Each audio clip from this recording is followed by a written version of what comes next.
Bismillahirrahmanirrahim. Assalamualaikum warahmatullahi wabarakatuh. Kembali bertemu lagi dengan saya Rahmat Patansi di pembelajaran bahasa Indonesia, materi untuk kelas 8 Madrasah Sanawiyah. Guru hebat, negara kuat. Sebelum kita lanjut pembelajaran kita kali ini, saya menginginkan kalian untuk berdoa terlebih dahulu. Silakan berdoa. Amin. Terima kasih. Semoga kita selalu terhindar dan selalu terlindung dari wabah virus corona, dan semoga kita selalu dalam keadaan sehat walafiat. Dan jangan lupa tetap patuhi protokol kesehatan, menggunakan masker, jaga jarak, mencuci tangan dengan sabun, serta jangan lupa di setiap aktivitas yang Anda lakukan, sesudah Anda mengerjakan aktivitas tersebut, jangan lupa cuci tangan Anda menggunakan sabun sebelum Anda memasuki di lingkungan keluarga Anda. Cintai dan sayangi keluarga Anda dari hal-hal kecil, yaitu mencuci tangan Anda dan membersihkan diri Anda. Lanjut ya. Menemukan struktur dan kaidah berita. Ya. Pertemuan kita kali ini masih sama dengan pertemuan sebelum-sebelumnya, yaitu masih lanjutan dari pertemuan sebelumnya tentang menemukan struktur dan kaidah berita, yang artinya masih ada kaitan dengan berita, teks berita ya. Perhatikan di layar kaca Anda.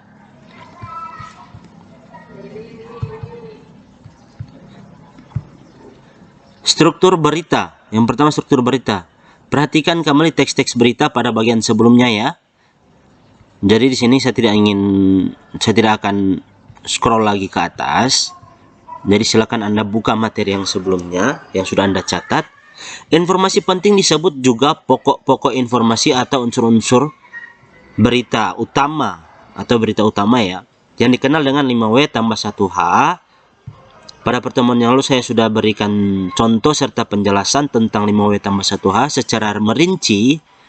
Insya Allah dengan penjelasan tersebut kalian mengerti dan memahami. Nanti saya akan cantumkan link video sebelumnya pada pertemuan kita kali ini ya, pada deskripsi nanti. Silahkan dicek lewat di deskripsi ya. Yang pertama apa, kedua siapa, ketiga di mana, 4 kapan, 5 mengapa, 6 bagaimana. Saya berikan contoh kembali ya. Apa ini berkaitan dengan kata apa ini, bagian pertama ini ya, berkaitan dengan peristiwa apa yang sedang terjadi atau peristiwa apa yang terjadi. Yang kedua, siapa saja yang mengalami peristiwa tersebut atau kejadian tersebut. Di mana ini, kita ulang ya, apa ini jenis peristiwa apa yang terjadi, entah itu perkelahian, pencurian, kebakaran, unjuk rasa atau demonstrasi. Itu ya. Siapa ini maksudnya orang-orang ya, orang-orang yang terlibat dalam kejadian tersebut, siapa saja orang-orangnya. Di mana ini menanyakan tentang lokasi atau tempat. Di mana tempat kejadian tersebut, artinya tempat kejadian atau lokasi kejadiannya di mana. Lebih tepatnya seperti itu ya. Kapan ini menanyakan waktu. Artinya keterangan waktu di sini artinya kapan waktu tersebut terjadi, kapan kejadian tersebut terjadi, entah itu semalam atau beberapa jam yang lalu. Kita harus mencantumkan berita. Jika kita membawakan berita lewat TV atau kita membaca berita lewat koran, artinya di situ ada tanggal kejadian. Pada tanggal sekian, bulan sekian, tahun sekian telah terjadi gempa bumi atau kebakaran atau pencurian, pukul berapa. Itu ya. Jadi tempat itu berkaitan dengan hari, bulan, tanggal, jam. Seperti itu ya. Mengapa hal tersebut bisa terjadi? Artinya di sini kita harus membutuhkan sebuah alasan. Kenapa bisa terjadi? Oh, karena ada pengundulan hutan, jika itu longsor atau banjir. Kenapa bisa kebakaran rumah mereka? Oh, karena ada kabel yang koslet. Kenapa si A dan si B bisa berkelahi? Oh, karena si A dan si B terpancing emosi yang disebarluaskan berita yang menuduh bahwa si A seperti ini lewat si B. Seperti itu ya. Bagaimana ini inti dari kelima hal ini ya. Jadi di sini kita menceritakan kronologinya seperti apa ya.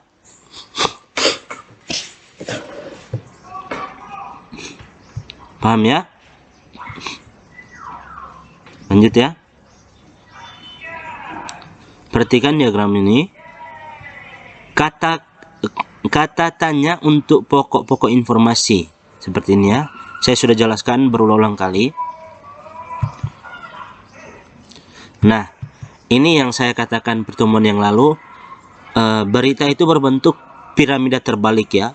Atau kepala, tubuh, atau ekor.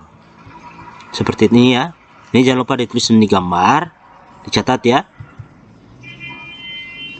Yang paling penting terletak pada bagian atas. Oleh karena itu, jika kita tidak cukup waktu untuk mendengarkan keseluruhan informasi, dengan hanya memperhatikan bagian awal, kita telah cukup mendapatkan informasi pokok yang merangkum keseluruhan isi berita. Seperti itu ya. Jadi dalam sebuah berita yang paling penting itu adalah bagian awal-awalnya ya. Jika dia terbagi dalam beberapa paragraf, kita hanya baca saja beberapa paragraf, kita sudah bisa mengetahui berita ini berisi tentang apa. Jika kalian sudah bisa memahami secara keseluruhan lewat judul saja dan beberapa kalimat, kalian sudah bisa memahami isi berita ini mengenai hal apa. Paham ya? Lanjut ya. Kaidah-kaidah kebahasaan. Jadi aturan kebahasaan dalam berita itu pertemuan lalu sudah saya singgung. Jadi penggunaan bahasa bersifat standar atau baku. Penggunaan kalimat langsung sebagai variasi dari kalimat tidak langsung. Kalimat langsung itu artinya ditandai dengan tanda petik. Ditandai dengan tanda petik.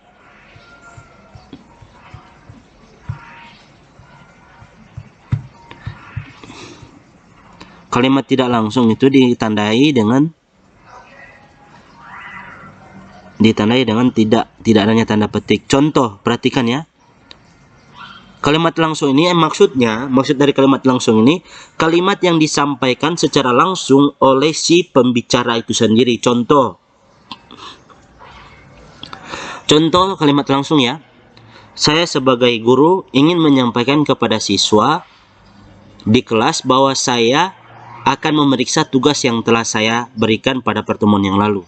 Tetapi saya masih di kantor atau di ruangan guru ya.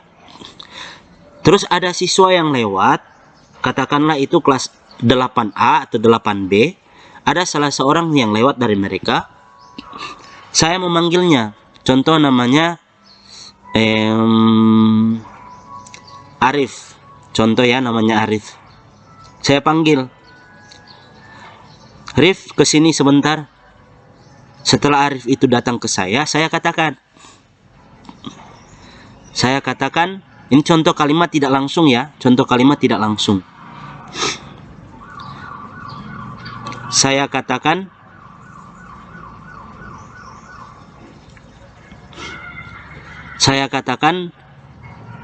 kepada Arif, Rif, tolong sampaikan ke teman-teman di kelas, sebentar lagi Pak Guru akan masuk dan akan memeriksa tugas pertemuan kita sebelumnya. Terus si Arif ini pergi ke kelas dan dia menyampaikan, teman-teman, Pak Guru tadi mengatakan bahwa tugas akan diperiksa, tugas yang telah diberikan pertemuan lalu akan diperiksa. Jadi secara tidak langsung saya telah menitipkan pesan kepada si Arif dan Arif menyampaikan kepada teman-temannya. Itu tidak langsung ya, secara tidak langsung.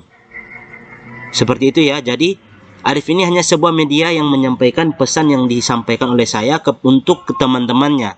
Paham ya? Jika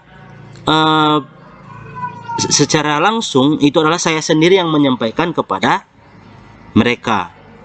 Saya mengatakan, hari ini tugas akan saya periksa. Seperti itu ya. Jadi itu dikatakan oleh saya sendiri. Tapi jika dalam perhatikan ya, penggunaan kalimat langsung sebagai variasi dari kalimat tidak langsung, kalimat langsung ditandai oleh dua tanda petik ganda. Perhatikan yang ini ya. Ini sudah diberikan contoh. Masyarakat wisatawan dan pendaki tidak diperbolehkan mendaki dan beraktivitas dalam radius 2 km dari kawah Gunung Slamet. Paparnya.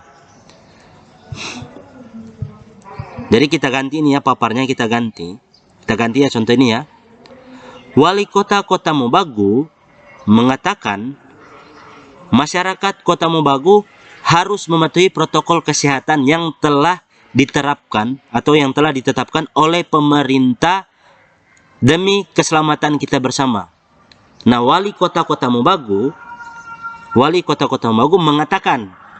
Jadi wali kota Kota Mobagu mengatakan, setelah mengatakan diberi tanda petik, yaitu artinya yang disampaikan secara langsung oleh wali kota Kota Mobagu, akan tetapi dalam media koran itu diberikan tanda petik 2 menandakan bahwa hal tersebut disampaikan secara langsung oleh Ibu Wali Kota Kota Mobagu.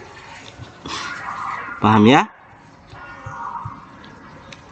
Silakan ini ditulis ya, dicatat semua ya ini.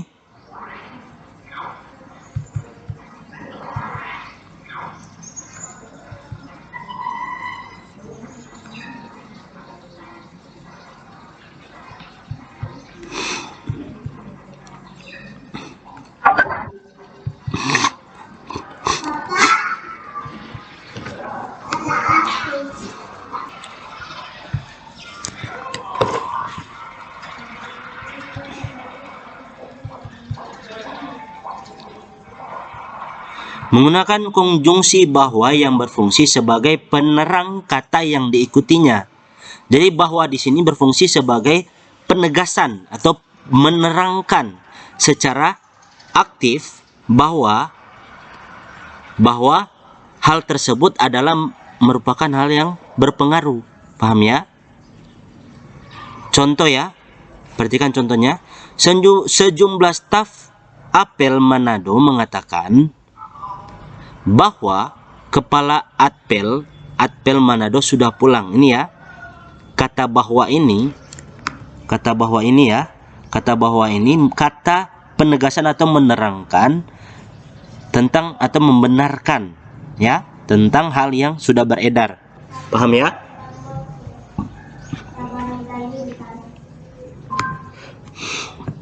Penggunaan kata kerja mental atau kata kerja yang terkait dengan kegiatan dari hasil pemikiran.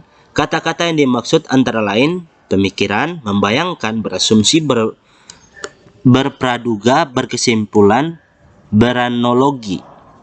Contoh, mereka memikirkan. Ini ya, memikirkan dalam artian ini kata dasar pikir ya, dalam pikir di sini memikirkan. Mereka memikirkan solusi untuk bisa keluar dari peristiwa-peristiwa yang memilukan itu. Jadi di sini mereka memikirkan itu sebuah penggunaan kata kerja mental yang menggambarkan situasi yang terjadi. Karena di sini berkaitan dengan kata kerja mental. Paham ya? Berikut, menggunakan fungsi keterangan waktu tempat sebagai konsekuensi dari perlunya kelengkapan satu berita. Tadi saya sudah berikan contoh. Menggunakan konjungsi temporal atau penjumlahan seperti kemudian. Jadi di sini bukan tambah ya, tambah kurang kali bahagia, tapi di sini menggunakan kata kemudian, sejak, setelah, awalnya, akhirnya. Contoh, sekitar pukul 12.45 WIB Sabtu, langit Riau tampak mendung tak lama kemudian. Ini ya, kemudian ini, kata kemudian. Ini memberikan keterangan bahwa setelah itu ada kejadian yang tak terduga. Paham ya? Hujan yang diharapkan semua masyarakat akhirnya pun turun. Hujan yang turun di siang bolong ini memang tidak terlalu keras, deras. Seperti itu ya. Kaidah, perhatikan ya. Kaidah-kaidah kebahasaan teks berita. Bahasa baku, kalimat langsung, konjungsi bahwa, konjungsi temporal dan kronologis, urutan kejadian ya, keterangan waktu, kata kerja mental. Ini sudah saya jelaskan semuanya. Semoga kalian mengerti dan memahami. Dan jangan lupa, jika ada hal-hal yang kalian tidak pahami dan dimengerti, silakan ditanyakan.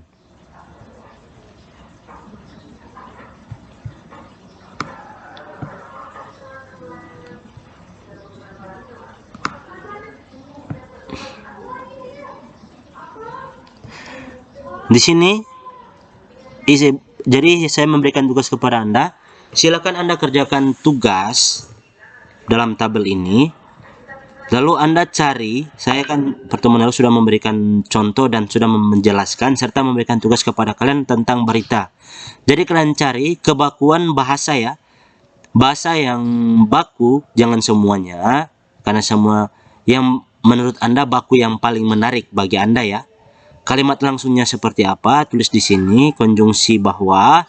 Silakan dicari, hanya satu-satu saja ya, jangan banyak-banyak. Keterangan waktu, kata kerja mental. Seperti itu ya.